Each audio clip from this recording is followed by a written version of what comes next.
네, 안녕하세요. 차트 선생입니다. 자, 오늘 소록수에 대한 영상을 좀 찍고 있는데, 현 구간에서 이 가격 전략에 대해서 조금 말씀드리려고 합니다. 가격 전략. 단기적으로 이렇게 주가가 올라가다가 내려갔죠. 내려갔는데, 이 전혀 들어온 거래량은 좀 보이는데, 이 나간 거래량이 없습니다.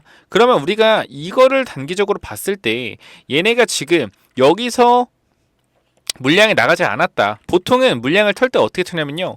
주가가 이렇게 올라오잖아요. 올라왔다가 여기서 어떻게 하냐면 한 번 더 올렸다가 이런 식으로 털어냅니다. 그러니까 물량을 털어내는 거래량이 있어야 되는데 이건 거래량이 안 보였다는 점에서 첫 번째로 좀 이상하게 볼 수 있고, 내려오다가 이런 구간에서도 이렇게 거래가 들어오는 걸 봤을 때 단기적으로 이 종목이 이 구간에서 매집을 하고 있구나라고 볼 수도 있겠지만, 우리가 현실적으로 봤을 때는 사실상 여기서 작전이 뭔가 잘못되었다라고 생각하는 게 맞습니다. 사실은 왜 그런 거냐면은 주가를 이렇게 끌어올려 놓고, 이게 조금 올린 게 아니거든요. 이 밑에 구간에서 보면은 단기적으로 가격이 7,600원대에서 32,000원, 즉 5배 정도 끌어올려 놨는데 35,000원 맞죠? 5배 정도 끌어올렸는데 여기서 물량을 정리한 흔적이 일단 보이지 않았다라는 겁니다. 얘네가 유통 주식이 700만 주기 때문에 물론 이 구간에서 물량을 어느 정도 정리했을 수는 있겠지만 보통의 패턴과 다르다는 거예요. 보통에 우리가 고점을 찍었을 패턴은 어떻죠? 보통 쌍봉을 찍거나요. 그죠? 여기서 쌍봉을 찍거나 아니면 어떤 패턴 나오죠? 헤드 앤 숄더 패턴이 나오죠. 이러한 패턴들 잠깐만 좀 여러분과 함께 공부해 볼까요? 자, 컴투스 홀딩스라는 대표적으로 헤드앤숄더 패턴이 있는데, 이 종목 같은 경우는 단기적으로 앞에 구간에서 정확하게 이 헤드앤숄더 패턴을 찍어주면서 어떻게 주가가 빠졌어요. 그죠? 이 헤드앤숄더 패턴. 또 얘만 있는 게 아닙니다. AB 프로바이오라는 종목이 있어요. 자, 이 종목도 얘네 작전주로 굉장히 유명했는데, 이 종목 같은 경우도 단기적으로 찍고 나서 한번 설거지해주는 이 헤드앤숄더 패턴으로 주가를 전부 다 내려다 놨고요. 그죠? 이런 패턴, 헤드앤숄더 패턴. 그리고 우리가 쌍봉 패턴 같은 경우는 HLB 글로벌이 쌍봉 패턴으로 볼 수 있겠죠. 고가권에서 쌍봉을 찍어주고 물량을 다 털어내는 이 고가권 쌍봉 패턴, 이런 패턴들이 나오는데, 이 소록스 같은 경우는 앞에 구간에서 그러한 패턴들이 없었다라는 거예요. 그렇게 되면 조금 더 우리가 의심스럽게 봤어야 되는데, 사실 소록스라는 종목이 급등할 때까지 봤어요. 근데 일단 이 정도 올라가면 사람이 뭐예요? 웬만해서는 주식을 좀 아는 사람이다라고 하면은 작전 걸렸네, 안 사야겠다, 안 쳐다보는 게 일반적입니다. 여기서도 마찬가지. 그냥 아무런 생각 없이 작전 끝났네 라고 생각하면 그만인 거예요. 근데 사실상 제가 봤을 때는 이 쌍봉 패턴이나 헤드앤숄더 패턴이 안 나왔다라고 해서 무조건 작전이 안 끝난 건 아니거든요. 얘가 유통 주식이 720만 주였기 때문에 이쪽에서 거래량이 얼마 터졌죠? 거래량이 보면은 200만 그리고 430만 요 정도밖에 안 터져서, 거래가 많이 터졌다라고 하면은 작전이 끝났네 라고 할 수 있겠지만, 지금 현 구간에서 보면은 여기서 작전이 끝난 게 아니라 좀 의도적으로 주가를 이런 식으로 움직였구나 라고 좀 판단이 되는 거죠, 현 구간에서 봤을 때는. 그리고 이 구간에서 이 말도 안 되는 거래량이 들어오고 나서, 그죠? 거래량이 580 말도 안 되는 거래량이 들어오고 이 구간에서 어떻게 주가가 올라갔다라는 겁니다. 그러면은 우리가 이렇게 주가가 올라갔을 때 분명히 누군가는 내부 정보로, 그죠? 1대 14 무상증자 할 거라는 내부 정보로 주가를 끌어올렸다는 거를 이 거래량만 보더라도 알 수 있다는 겁니다. 여기서 우리가 봤을 때 이 말도 안 되는 거래량, 뜬금없이 누가 보더라도 주가를 어거지로 끌어올리는 모습이 보였는데, 보면은 13,800원에서 어디까지? 28,000원까지 두 배를 끌어올렸습니다. 어거지로. 그죠? 이 굉장히 돈들이 좀 많은 놈인 것 같아요. 왜냐면은 이 28,000원 구간이 일반적인 구간이 아니거든요. 보시게 되면은 모든 사람들이 물려있는 자리입니다. 이 구간까지 주가를 끌어올렸다라는 것 자체가 일단 좀 대단하다고 생각하고, 이 앞에서 보면은 이런 자리, 보면은 39,000원짜리 있죠. 이 39,000원 구간, 이 구간도 앞으로 쫙 당겨 보면은 결과적으로 뭐예요? 이 앞에서 물려있던 사람들이 있던 자리입니다. 이 자리죠. 이 자리. 이 39,000원 위로 이 꼬리 보면 알겠지만 이때 거래량 얼마 터졌어요? 거의 1,000만 이상의 거래량이 터졌다라는 겁니다. 보시면은 1,300만. 그죠? 그러니까 이날 보통 보면 봐봐요. 신규 상장 종목이었잖아요, 소록수가. 뭐요? 설거지였죠. 설거지. 그럼 여기서 공모 들어왔던 애들은 나간 겁니다. 그럼 여기 엄청나게 많은 매물들이 쌓여있다 안 쌓여있다? 쌓여있다라는 거예요. 39,000원 위로.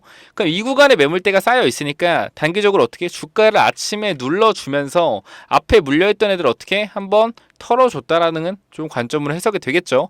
그럼 앞으로 주가가 조금 더 올라갈 수는 있습니다. 올라갈 수 있는데 제가 걱정하는 부분은 그거예요. 현 구간에서 주가가 조금 더 올라갈 수 있지만 과연 어디까지 올라갈 것인가? 그게 좀 중요한 문제점인데 사실 이 구간에서 거래가 이렇게 많이 터졌다라는 것은 그렇게 좋은 신호는 아닙니다. 왜? 유통주식이 720만인데 유통주식 이상의 거래량이 터졌어요. 좋은 부분은 분명하게 아니에요. 근데 우리가 여기서 긍정적이게 볼 수 있는 부분이 딱 몇 가지 있는데 여기서 일단 이탈이 나왔죠. 그죠? 여기서 단기적으로 이탈이 나오면서 이렇게 저항에 쌓여서 주가가 밀릴 수 있는 부분들이 분명히 있었는데 이러한 이탈이 나오고 저항 부분에 대해서 밀어 올려 줬다라는 거 굉장히 긍정적이게 볼 수 있는 부분이에요. 그리고 하지만 이 앞에 구간에서 나왔던 물량을 소화는 해줬지만 결과적으로 상한가를 못 말았다라는 점에서는 마지막 봤을 때 좀 아쉽긴 해요. 그래서 이 구간에 물려있던 사람들 있잖아요. 이 사람들을 한 번 더 털어줄 가능성이 있어요. 그럼 우리가 월요일에 이 가격 전략을 가장 잘 짜는 게 중요한데 하나 일단 알고 가셔야 돼요. 1대 14 무상증자 있죠. 이 1대 14 무상증자. 이때는 주가가 폭등을 할 겁니다. 폭등을 하는데 중요한 것은 우리가 생각해야 되는 건 뭐냐면은 1대 14 무상증자 해서 12월 27일 권리락이 뜨잖아요. 권리락이 뜨면은 한 주 갖고 있으면 14주 주는 거죠. 그죠? 근데 여기서 핵심적인 포인트는 시가총액이 늘어나 안 늘어나 시가총액은 그대로예요. 그러면 주식이 늘어나는데 시가총액이 늘어나지 주식은 늘어나고 시가총액은 그대로다. 그럼 결과적으로 이 가격을 15분의 1을 해야 된다는 겁니다. 권리락 시점에. 권리락하고 신주가 들어오기 전까지는 이 가격이 어떻게? 15분의 1 토막 난다라는 거예요. 그럼 얼마입니까? 15 나누면은 2,650원이라는 가격이 나오고요. 시가총액도 어떻게 돼요? 신주가 들어오기 전까지는 15분의 1 토막 나는 거죠. 결과적으로 얼마 되는 겁니다. 15분의 1 토막이면은 거의 한 230억 이 정도 되는 건데 얘네가 대주주 지분이 50%이기 때문에 유통시총이 얼마가 됩니까? 115억이 된다라는 겁니다. 이 115억에서 상한가 가면 얼마요? 해봤자 150억이죠. 얼마 필요합니까? 순수하게 그냥 단순 계산하면 35억 필요한다라는 겁니다. 사실 지금 구간에서 상한가를 올리게 되면은 3,600억에서 상한가면 얼마죠? 거의 4,500억이 되죠. 시가총액이. 그럼 이 구간에서 거의 900억의 시가총액이 늘어나는 겁니다. 단순 계산 900억이 필요하다는 결론에 도출하게 되는데요. 만약에 1대 14 무상증자 후에 권리락이 뜨는 시점에 유통시가총액이 115억이라고 했을 때 3연상을 가면은 1.2배가 올라가고요. 그 다음에 6연상을 가면 4.8배가 올라갑니다. 제가 항상 계산해놔요. 그러면은 1.2배가 올라간다고 했을 때 115억에서 3연상을 간다고 해도 필요한 자금은 얼마예요? 주포가 올리려면은 한 130억 정도만 있으면 3연상 만들 수 있는 거고요. 그 다음에 뭐예요? 115억에서 5배면 얼마입니까? 거의 550억이죠. 6연상 가더라도 주포가 단순 계산으로 따졌을 때 440억 정도만 있다라고 하면 6연상까지 보낼 수 있다라는 겁니다. 그럼 우리가 가격 전략을 어떻게 짜야겠어요? 현 구간에서 먼저 주포 같은 경우는 지금 여기서 단기적으로 주가를 올려서 물량을 덜어낼 거예요. 지금 얘네가 아리바이오 합병 관련된 이슈로서 1대 14 무상증자를 한다라는 얘기가 있는데 이건 우리들의 뇌피셜입니다. 뇌피셜. 우리 팩트만 보셔야 돼요. 팩트만. 우리 뇌피셜이에요. 팩트만 보시고요. 지금 구간에서는 분명히 주가가 조금 더 올라갈 가능성은 있지만 여기에 대한 가격 전략을 짜시는 게 중요하다. 지금 여러분 고민되시잖아요. 어디까지 갈까? 어디서 팔아야 될까? 어디서 추가 매수할까? 과연 더 갈까? 무상증자 하면은 도대체 어디까지 올라갈까? 이러한 생각을 굉장히 많이 하실 텐데요. 제가 딱 하나만 보여드리겠습니다. 이 노터스라는 종목이에요. 이 바이오 스텝으로 이름 바꿨는데 얘네가 가격 전략이 어땠냐면은 이런 식으로 무상증자로 급등했습니다. 단기적으로 이런 패턴 나올 가능성 좀 있다라는 겁니다. 이런 식으로 이렇게 주가를 끌어올려서 이 구간에서 일부 물량을 세력들이 정리하고 어떻게 주가를 이런 식으로 무상증자 후에 급등시키는 패턴으로 갈 확률이 좀 있다라는 겁니다. 결과적으로 어떻게 돼요? 이런 식으로 빠지게 돼 있습니다. 왜? 얘네들은 1대 8 무상증자였죠. 그죠? 근데 얼마예요?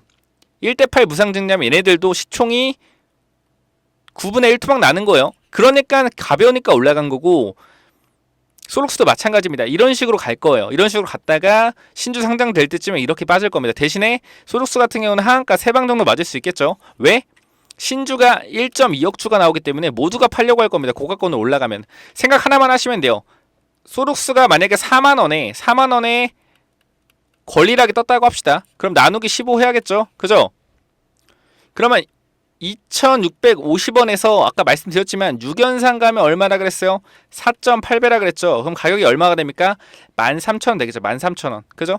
13,000원 될 거예요. 근데 한 주당 몇 주 준다 그랬어요? 14주 준다 그랬죠? 그죠? 그럼 14주 신주 상장될 때 평단 얼마예요? 2,650원짜리가 상장된단 말이에요. 그러면은 이 13,000원까지 갔을 때 과연 주가가 빠질 텐데, 자, 모든 사람들이 2,650원 평단에 뭐예요? 1.2억 주를 가지고 있단 말이에요. 그럼 모두가 팔려고 하겠죠. 모두가. 어떻게 되는 거예요? 빠질 수밖에 없다라는 겁니다. 그럼 단순히 무상증자후의 착시 효과로서 주가가 급등할 수 있는데, 이때 우리는 신규 진입 절대 하면 안 된다라고 말씀드리고, 매도 전략과 가격 전략을 잘 짜셔야 된다고 말씀드리는 겁니다. 그러니까 이 부분에 대해서 여러분들이 반드시 체크를 좀 하셨으면 좋겠고요. 이 소록스 관련돼서 제가 말씀드리지만, 얘네가 전환사채 200억 그리고 BW 200억이 있습니다. 즉 400억이 있는데 얘네 가격이 한 주당 7,500원이에요. 근데 이것도 어떻게? 15분의 1 토막 납니다. 사채도. 그럼 결과적으로 사채는 얼마예요? 500원이에요. 500원. 한 주당 500원이 되는 겁니다. 언제부터 팔 수 있어요? 2024년도 6월부터 팔 수가 있습니다. 그럼 주가가 얘네들이 13,000원까지 끌어올려 놓는다라고 하면은 500원까지 빠지는데 얼마나 오래 걸리겠습니까? 얘네 평단 2,650원이라고 했죠. 주당 평단 소록스. 권리락 가격 4만원 잡았을 때 그럼 이 가격 5배죠. 5배. 그 주식수를 많이 늘려놓고 어떤 전략을 펼치는 거냐면은 제가 그림을 하나 그려드리면은 어떻게 돼요? 이 밑에 구간에서 현재 이 그림 그대로 가는 겁니다. 이 그림 그대로 이런 식으로 갔다가 어떻게 무상증자 할 때 어떻게 점상 가겠죠. 점상 갔다가 여기서 어떻게 됩니까? 신주 상장하기 전에 빠지다가 어떻게 점아 그럼 이 구간에서 어떻게 계속 이런 식으로 물량을 덜어내는 흐름을 보여줄 거다. 그래도 얼마예요? 2,650원대 물량을 덜어낼 거잖아요. 그죠? 그런데 신주 전환사채랑 BW 얼마라고요? 500원이라는 겁니다. 나중에 1년 뒤에 팔면 얼마야? 5배 이득이다. 전략적으로 하고 있는 거 얘네들 작전 전략적으로 짜고 있는 겁니다. 이거에 대해서 여러분들이 어떻게 좀 알고 가셔야 된다는 거예요. 그냥 무조건 무상증자 한다고 좋다? 아닙니다. 전략적으로 애들이 짜서 물량을 넘길 계획까지 하고 있는 거기 때문에 이거에 대한 가격 전략을 반드시 여러분들이 받아가셔야 된다는 거 다시 한번 강조드릴게요. 아까 말씀드린 부분이 이거예요. 사채가 두 개가 있는데 CB랑 BW 200억씩 있고요. 주당 얼마? 7,500원입니다. 요거 500원으로 가격 조정될 거고요. 그 다음에 주식수 얼마 된다? 주식수 곱하기 15 해야겠죠? 500만 주 곱하기 15하면 얼마죠? 7,500만 주입니다. 주식은 평단 500원짜리가 어떻게? 7,500만 주가 생길 겁니다. 이게 언제 나와요? 내년 6월 15일부터 나올 수 있다는 겁니다. 그럼 이때부터 어떻게? 조심해야 된다는 거예요. 무슨 말인지 알겠죠? 제가 이런 얘기를 하이드로 리튬도 해드렸습니다. 하이드로 리튬 같은 경우에도 이런 얘기를 해드리면서 단기적으로 뭐라 그랬어요? 조심해야 된다. 이때부터 말했죠. 전환사채 나온다. 전환사채 나와요. 조심하세요. 이 구간부터 계속 빠질 수 있다고 말씀드렸는데 이 부분에 대해서 여러분들이 듣질 않으셨다. 그렇기 때문에 소록스 같은 경우는 단기적으로 빠진다는 거 아닙니다. 주가가 올라갈 수 있지만 무상증자 12월 27일 전에 가격 전략을 짜서 일단 매도하고 나서 생각해보자라고 말씀드리는 거예요. 자, 위에 번호 010-9201-6329 다시 한번 말씀드리겠습니다. 010-9201-6329 이쪽으로 구독이라고 두 글자 남겨주시고 옆에 소록스라고 보내주세요. 뭐라고요? 010-9201-6329 이쪽으로 구독 남겨주시고 소록스라고 남겨주시면은 제가 이 가격 전략 있죠. 여러분들이 지금 소록스 어떻게 대응해야 될지, 더 사야 될지, 매도해야 될지, 추가 매수해야 될지, 무상증자 받아야 될지 이거에 대한 고민들 완벽하게 정리해놨습니다. 여기 보시면 소록스 1대 14 이 가격 전략 확실하게 담아놨으니까 여러분들 어떻게 하자? 반드시 위에 번호 010-9201-6329 이쪽으로 구독이라고 보내셔서 여러분들이 잘 모르고 있는 이러한 작전 패턴들이 어떻게 움직이는지에 대해서 그리고 이 가격 전략도 받아가시기 바랍니다. 전환사채가 7,500원짜리가 결과적으로 500원이 되는 거기 때문에 이거에 대해서 확실히 여러분들이 체크하고 가셔야 된다는 거예요. 아시겠죠? 결과적으로 전부 다 계획적으로 움직이고 있는 종목입니다. 다시 한 번 말씀드리지만 구독이라고 남겨주셔서 이 가격 전략에 대한 대응과 앞으로 이어질 얘네들의 작전 패턴까지 확실하게 받아가시기 바랍니다. 감사합니다.